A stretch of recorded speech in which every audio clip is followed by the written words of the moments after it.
തുടർന്ന് സഭയിലെ മൂപ്പന്മാർ, അധ്യക്ഷന്മാർ, ഇടയന്മാർ, ഉപദേഷ്ടാക്കന്മാർ അഥവാ ശുശ്രൂഷകന്മാർ എന്നിവരുടെ യോഗ്യതകൾ എന്തൊക്കെയാണെന്ന് പരിശോധിക്കാം.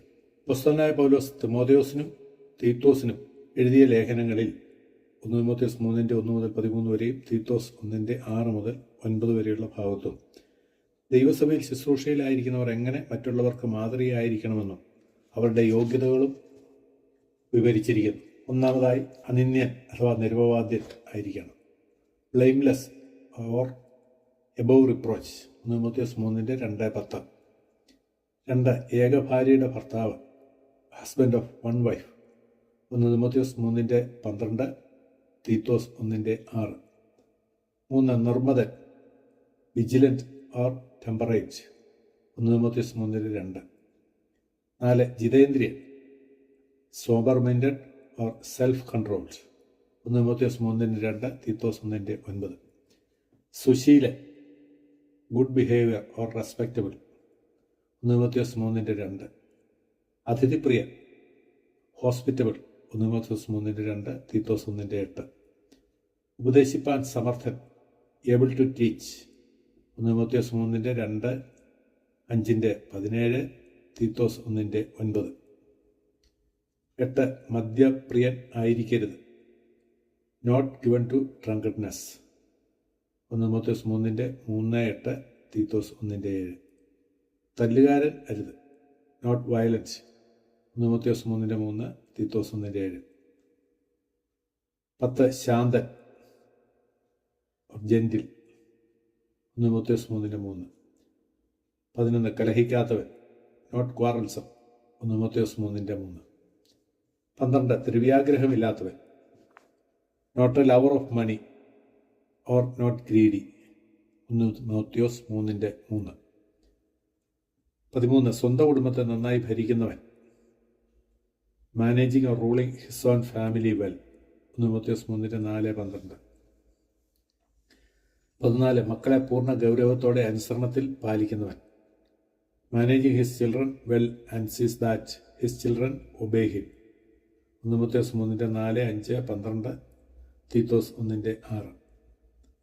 15. മക്കൾ ദുർനടപ്പിൻ്റെ ശ്രുതിയോ അനുസരണക്കേടോ ഇല്ലാത്ത വിശ്വാസികളായിരിക്കണം, having faithful children not accused of riots or unruly തീത്തോസ് 1:6.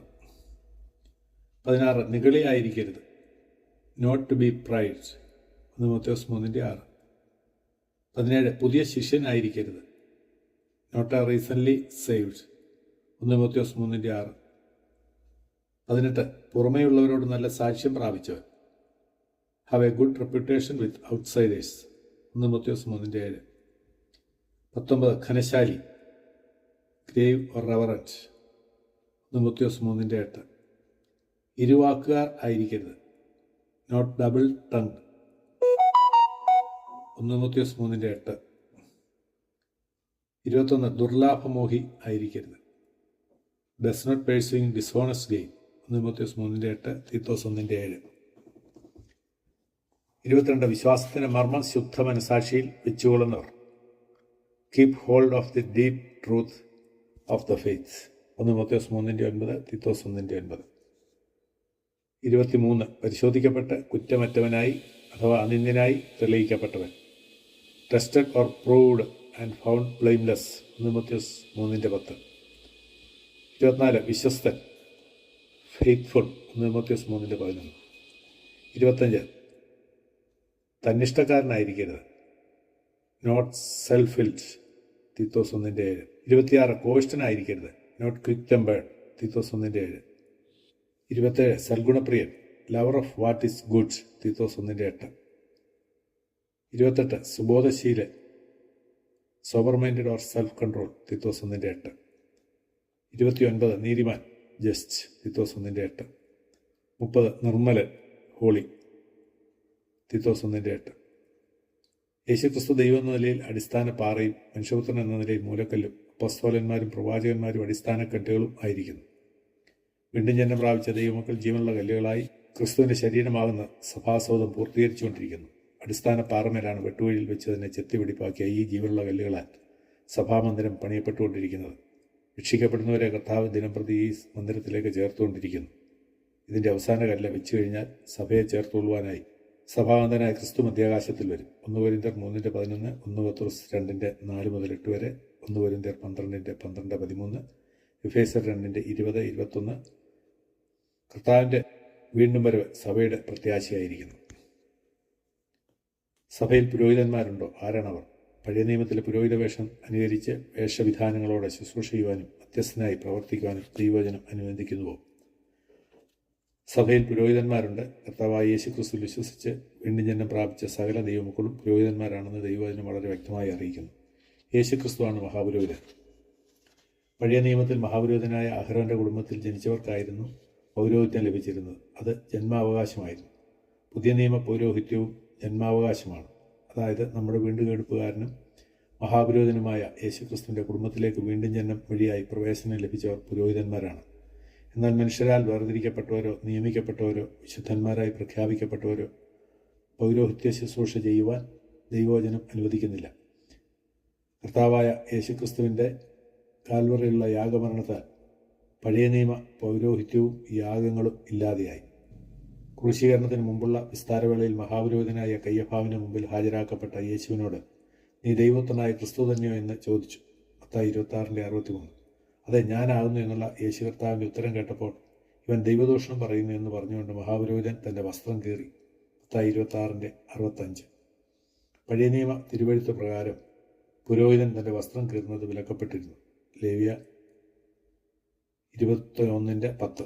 ഇതാ യേശുക്രിസ്തുവിൻ്റെ മുമ്പാകെ പുരോഹിതൻ ദൈവകൽപ്പന ലംഘിച്ച് ശുശ്രൂഷയിൽ നിന്നും എന്നേക്കും പുറത്തുപോയി. യേശുക്രിസ്തുവിൻ്റെ മരണത്തിൽ ദൈവാലയ മന്ദിരത്തിലെ തിരശ്ശീല മേൽത്തൊട്ടടിയോളം 2 ചിന്തിപ്പോയി. മത്തായി 27:81, മർക്കോസ് 15:38, ലൂക്കോസ് 23:45. 10 മുഴം അഥവാ 15 അടി ഉയരവും 10 മുഴം വീതിയും ഉണ്ടായിരുന്ന അതിപരിശുദ്ധ സ്ഥലത്തിൻ്റെ പ്രവേശനത്തിങ്കൽ തൂക്കിയിടുന്നതിനായി നീലനൂൽ, ധൂമ്രനൂൽ, ചുവപ്പുനൂൽ, പരിച്ച പഞ്ഞിനൂൽ എന്നിവയാൽ നെയ്ത്തുകാരൻ്റെ ചിത്രപ്പണിയായ കെരൂബുകളോടെ നിർമ്മിച്ചതായിരുന്നു തിരശ്ശീല. ദേവാലയത്തിലെ വിശുദ്ധ സ്ഥലവും അതിവിശുദ്ധ സ്ഥലവും തമ്മിൽ വേർതിരിക്കുന്നതായിരുന്നു ഈ കട്ടിയുള്ള തിരശ്ശീല. ആരാധകരെ ഈ തിരശ്ശീല തടഞ്ഞു നിർത്തിയിരുന്നു. മഹാപുരോഹിതൻ മാത്രമേ ആണ്ടിലൊരിക്കൽ വളരെ ഭയത്തോടും വിശുദ്ധിയോടും കൂടി ഈ തിരശ്ശീലയ്ക്ക് അപ്പുറത്തേക്ക് കടന്നിരുന്നുള്ളൂ.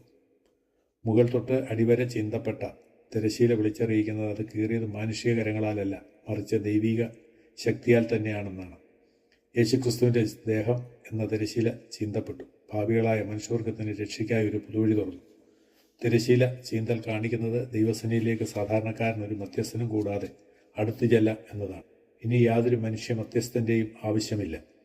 1 പത്രോസ് 2:4-5 വരെയുള്ള വാക്യങ്ങളിൽ മനുഷ്യർ തള്ളിയതെങ്കിലും ദൈവസേനയിൽ ശ്രേഷ്ഠവും മാന്യവുമായ ജീവനുള്ള കല്ലായി അവൻ്റെ അടുക്കൽ വന്നിട്ട് നിങ്ങളും ജീവനുള്ള കല്ലുകൾ എന്ന പോലെ ആത്മീയ ഗ്രഹമായി യേശുക്രിസ്തു മുഖാന്തരം ദൈവത്തിന് പ്രസാദമുള്ള ആത്മീയ യാഗം കഴിപ്പാൻ തക്ക വിശുദ്ധ പുരോഹിത വർഗമാകേണ്ടതിന് പണിയപ്പെടുന്നു. 1 പത്രോസ് 2:9. നിങ്ങളോ അന്ധകാരത്തിൽ നിന്ന് തൻ്റെ അത്ഭുതപ്രകാശത്തിലേക്ക് നിങ്ങളെ വിളിച്ചവൻ്റെ സൽഗുണങ്ങളെ ഘോഷിപ്പാൻ തക്കണം തിരഞ്ഞെടുക്കപ്പെട്ട ഒരു ജാതിയും രാജകീയ പുരോഹിതവർഗവും വിശുദ്ധവംശവും സ്വന്തം ജനവുമാകുന്നു. വെളിപ്പാട് 1:6. നമ്മെ സ്നേഹിക്കുന്നവനും നമ്മുടെ പാപം പോക്കി നമ്മെ തൻ്റെ രക്തത്താൽ വിടുവിച്ച് തൻ്റെ പിതാവായ ദൈവത്തിന് നമ്മെ രാജ്യവും പുരോഹിതന്മാരും ആക്കി തീർത്തവനുമായവന് എന്നേക്കും മഹത്വവും ബലവും ആമേൻ. എബ്രായർ 10:19-22 വരെയുള്ള വാക്യങ്ങളിൽ അതുകൊണ്ട് സഹോദരന്മാരെ, യേശു തൻ്റെ ദേഹമെന്ന തിരശ്ശീലയിൽ കൂടി നമുക്ക് പ്രതിഷ്ഠിച്ച ജീവനുള്ള പുതുവഴിയായി തൻ്റെ രക്തത്താൽ വിശുദ്ധ മന്ദിരത്തിലേക്കുള്ള പ്രവേശനത്തിന് ധൈര്യവും ദൈവാലയത്തിന്മേലൊരു മഹാപുരോഹിതനും നമുക്കുള്ളതുകൊണ്ട് നാം ദുർമനസാക്ഷി നീങ്ങുമാർ ഹൃദയങ്ങളിൽ തളിക്കപ്പെട്ടവരും ശുദ്ധവെള്ളത്താൽ ശരീരം കഴുകപ്പെട്ടവരുമായി വിശ്വാസത്തിൻ്റെ പൂർണ്ണ നിശ്ചയം കൊണ്ട് പരമാർത്ഥ ഹൃദയത്തോടെ അടുത്തിയില്ലുക. 1 തിമോഥെയോസ് 2:5. ദൈവം ഒരുവനല്ലോ, ദൈവത്തിനും മനുഷ്യർക്കും മധ്യസ്ഥനും ഒരുവൻ, എല്ലാവർക്കും വേണ്ടി മറുവിലയായി തന്നെത്താൻ കൊടുത്ത മനുഷ്യനായ ക്രിസ്തു യേശു തന്നെ. പുരോഹിതൻ തൻ്റെ പുരോഹിത വസ്ത്രം കീറി എന്നേക്കുമായി തൻ്റെ ശുശ്രൂഷയിൽ നിന്ന് വിടവാങ്ങി. അതിനാൽ പ്രത്യേക വസ്ത്രങ്ങൾ, ലോഹകൾ അണിഞ്ഞൊരുങ്ങിയ പുരോഹിത കുപ്പായങ്ങൾ എന്നിവ ധരിച്ച് ദൈവിക മധ്യസ്ഥരായി ശുശ്രൂഷിക്കുവാൻ ദൈവജനം ആരെയും അനുവദിക്കുന്നില്ല. കൂടാതെ ദൈവത്തിൻ്റെ അതിവിശുദ്ധ സ്ഥലത്തെ വേർതിരിക്കുന്ന മന്ദിരത്തിലെ തിരശ്ശീല യേശുക്രിസ്തുവിൻ്റെ യാഗമരണത്താൽ ചീന്തപ്പെട്ടതിനാൽ പ്രത്യേകിച്ച് ഒരു മധ്യസ്ഥനും ഇല്ലാതെ ധൈര്യത്തോടെ അപ്പാപിതാവേ എന്ന് വിളിച്ചുകൊണ്ട് ദൈവസന്നിധിയിലേക്ക് ഓടിച്ചെല്ലുവാൻ നമുക്ക് കൃപ ലഭിച്ചിരിക്കുന്നു. എന്നാൽ അധികാരമോഹികളായ മനുഷ്യർ, മതനേതാക്കൾ കീറിയ തിരശ്ശീലയും മഹാപുരോഹിതൻ കീറിയ പഴയ കുപ്പായങ്ങളും ന്യായപ്രമാണത്തിൻ്റെ പ്രവർത്തികളാകുന്ന സൂചിയും നൂലും കൊണ്ട് വൃഥാ തുന്നിച്ചേർത്ത് ദൈവകൽപ്പനകൾ ലംഘിച്ച് പൗരോഹിത്യ ശുശ്രൂഷ ചെയ്ത് ആരാധകരെ ദൈവത്തിൽ നിന്ന് അകറ്റുന്നു. കർത്താവായ യേശുക്രിസ്തുവിനെ രക്ഷകനും കർത്താവുമായി അംഗീകരിച്ച് സ്വീകരിച്ചവരെല്ലാം പുരോഹിതന്മാരാണെന്ന് ദൈവവചനം പ്രഖ്യാപിക്കുന്നു. ഏതെങ്കിലും തരത്തിലുള്ള കുർബാനകളോ ചൊല്ലുകളോ കർമ്മങ്ങളോ എഴുതപ്പെട്ട ആരാധനാക്രമങ്ങളോ ഇല്ലാതെ, ഒരു മനുഷ്യ മധ്യസ്ഥനുമില്ലാതെ ആരാധകന്റെ ഹൃദയാന്തർഭാഗത്തു നിന്ന് ഉയരുന്ന സ്തുതിസ്തോത്രങ്ങൾ ദൈവം സ്വീകരിക്കുന്നു എന്നതാണ് ഈ കൃപായുഗത്തിൽ പുതിയ നിയമ വിശ്വാസികളായ നമുക്ക് ലഭിച്ചിരിക്കുന്ന ഏറ്റവും വലിയ ഭാഗ്യവും അനുഗ്രഹ പദവിയും.